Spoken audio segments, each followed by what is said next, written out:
ఇవాళ కాగజ్నగర్ రైల్వే స్టేషన్లో గోరఖ్పూర్ యశ్వంత్పూర్ రైలు హాల్ట్ సందర్భంగా జెండా ఊపి ఆ హాల్ట్ను ప్రారంభించడం జరిగింది. చాలా సంతోషకరమైన విషయం. మేము వినతి పత్రాలు పెడుతూ ఉంటే, ఎంపీ గారు సహకరిస్తూ ఉంటే, రైల్వే జనరల్ మేనేజర్ మాకు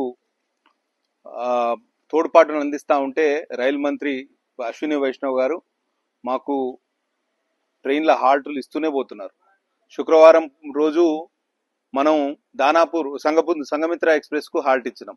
ఇవాళ ఆదివారం యశ్వంత్పూర్ ఎక్స్ప్రెస్కు హాల్ట్ ఇచ్చినాం. మళ్ళా వచ్చే మంగళవారం పాటలీపుత్ర ఎక్స్ప్రెస్కు హాల్టు. మళ్ళా గురువారం దినం తప్పి దినం గురువారం Vande Bharat ఎక్స్ప్రెస్కు halt.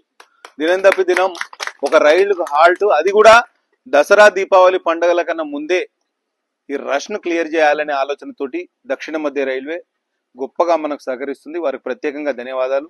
Railway GM గారు ఎస్కే శ్రీవాస్తవ గారు నిన్న ఈ ప్రాంతాన్ని సందర్శించడం జరిగింది. అట్లనే డిఆర్ఎం గోపాలకృష్ణన్ గారు కూడా సందర్శించడం జరిగింది.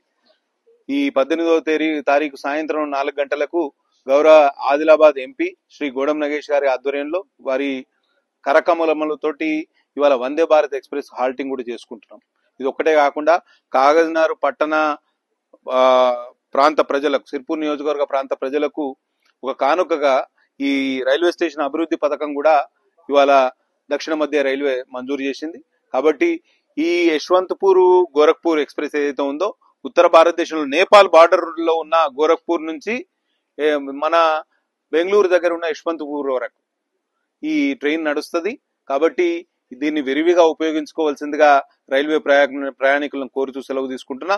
బోలో భారత్ మాతాకి, బోలో భారత్ మాతాకి, వందే వందే వందే, హర్ హర్ మోదీ, హర్ హర్ మోదీ, హర్ హర్ మోదీ.